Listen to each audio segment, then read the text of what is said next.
Radio Classique, l'invité de l'économie. 7h20 sur Radio Classique, c'est donc le président de la conférence des universités qui est mon invité ce matin. Bonjour Jean-Loup Salzman. Bonjour. À partir d'aujourd'hui jusqu'au 20 mars, les élèves de terminale peuvent donner leur choix d'études supérieures. Le processus APB pour admission post-bac, qui suscite parfois des craintes des parents notamment par sa complexité. On va en parler. Les universités accueillent aujourd'hui près de 60% des étudiants en France, c'est ça, l'ordre de grandeur ? Oui, tout à fait.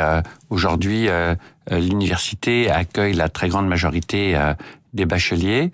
Et si les étudiants et leurs familles choisissent l'université, c'est principalement parce que tout le monde s'est rendu compte que avoir un niveau d'études supérieures était le meilleur vaccin contre le chômage.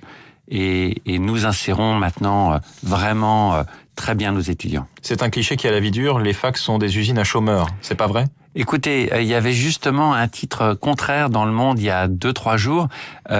Non, nous ne sommes pas des usines à chômeurs. De toute façon, c'est une drôle d'expression. Non, on remplit parfaitement notre mission qui est inscrite dans la loi d'insertion professionnelle de nos étudiants. Et ce, d'autant plus que le nombre d'étudiants que nous accueillons chaque année augmente régulièrement et que, comme vous le savez, la situation de l'emploi en France n'est pas excellente. Et s'ils nous choisissent, c'est vraiment pour trouver un emploi et une qualification. Voilà, selon une étude récente, près de 9 étudiants sur 10 trouvent un emploi à temps plein après obtention de leur diplôme à l'université. Alors, il y a évidemment le problème de ceux qui abandonnent en cours de route, mais là aussi, la proportion n'est pas si grande qu'on veut bien le croire. Écoutez, tout dépend comment on le calcule. Par exemple, en médecine, on pourrait dire que 9 étudiants sur 10 abandonnent en cours de route puisqu'il y a un concours à la fin de la première année. Ils se reportent en fait sur d'autres cursus. Exactement. Donc, il y a des étudiants qui se reportent sur d'autres cursus et même ceux qui sortent de l'université sans diplôme, lors des enquêtes qui sont faites régulièrement, disent tous que le temps qu'ils ont passé à l'université les a aidés non seulement à trouver un emploi, mais aussi à mieux s'adapter à leur emploi. Donc, ce qu'on leur enseigne leur est utile, quelle que soit la filière dans laquelle ils s'insèrent finalement. Les entreprises sont moins méfiantes, moins frileuses vis-à-vis des diplômes d'université aujourd'hui que par le passé, puisqu'on sait que HEC, les grandes écoles, c'est un système très français qui a les faveurs des entreprises encore aujourd'hui. Écoutez, les patrons des grands groupes depuis longtemps fréquentent l'international et ont les standards internationaux. Les standards internationaux, c'est l'université, puisque notre système grande école n'existe. C'est une particularité française. Et de plus en plus, cette approche du fait que l'étudiant d'université est un excellent collaborateur des entreprises se diffuse, et ce à tous les niveaux, y compris surtout à un niveau que nous essayons de privilégier, qui est le niveau doctorat, parce que les entreprises françaises ne recrutent pas assez de docteurs, contrairement à leurs homologues internationaux. Or, les spécialistes de la recherche, ce sont les docteurs, et les entreprises ont besoin de chercheurs pour faire évoluer leurs produits, mais aussi pour faire évoluer la manière dont elles sont dirigées. Jean-Loup Salzman, on est au début donc de ce processus d'admission post-bac. Vous êtes président de la conférence des universités. Quels sont les cursus les plus demandés aujourd'hui ? Alors, il y a des cursus qui sont toujours demandés, comme la médecine, la psychologie, tout ce qui a trait à l'humain.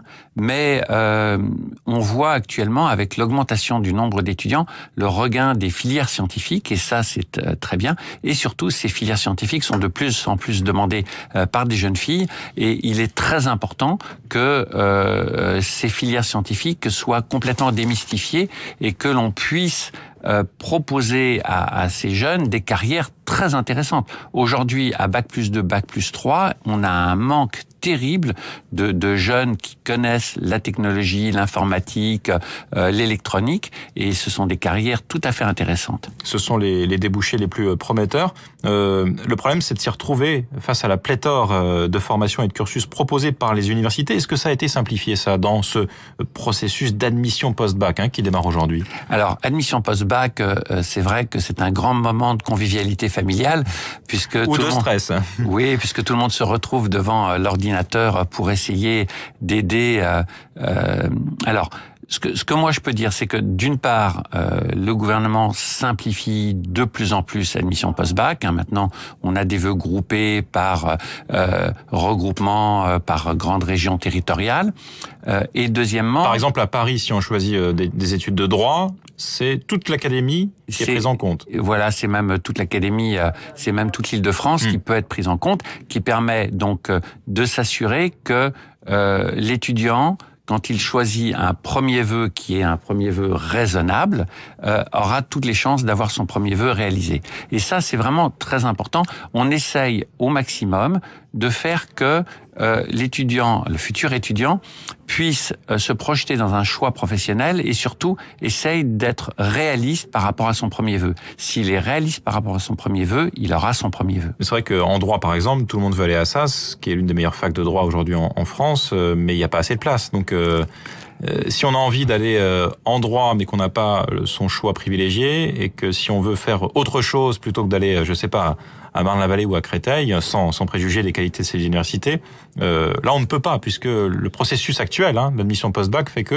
ce sera le droit qui sera votre choix. Alors, ce système a été testé depuis une dizaine d'années maintenant en médecine, c'est-à-dire qu'on privilégie, évidemment, quand on veut faire médecine, on a médecine, mais on privilégie le lieu d'habitation de l'étudiant. Et je pense que pour un étudiant qui habite Créteil, c'est plus facile d'aller faire ses premières années de droit à Créteil que dans une autre université. Ce qu'il faut bien comprendre. Donc il y a une sorte de carte scolaire universitaire aujourd'hui. Non, ce qu'il faut comprendre, c'est que au niveau licence, il n'y a pas vraiment de différence entre les universités.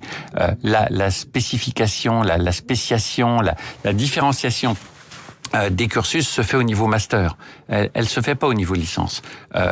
Donc on peut commencer dans une fac lambda et ensuite éventuellement changer. Plus de la moitié des étudiants de mon université qui rentrent en master n'ont pas fait leurs études dans mon université. Il y a un grand brassage, parfois plus important que 50%, et c'est en fait les résultats scolaires de la licence qui déterminent l'entrée en master. Donc moi, ce que je dis aux étudiants et à leurs parents, privilégier l'université de proximité, d'une part, et deuxièmement, essayer de bien comprendre ce que vous voulez faire, parce que on fera tout pour vous simplifier et vous assurer votre premier choix, à condition qu'il soit entre guillemets raisonnable. Voilà, l'orientation, grand enjeu évidemment pour les futurs étudiants français. Merci beaucoup Jean-Loup Salzman, président de la conférence des universités et président par ailleurs de Paris 13, c'est bien ça. Tout à fait. 7h28, c'était l'invité de l'économie de Radio Classique.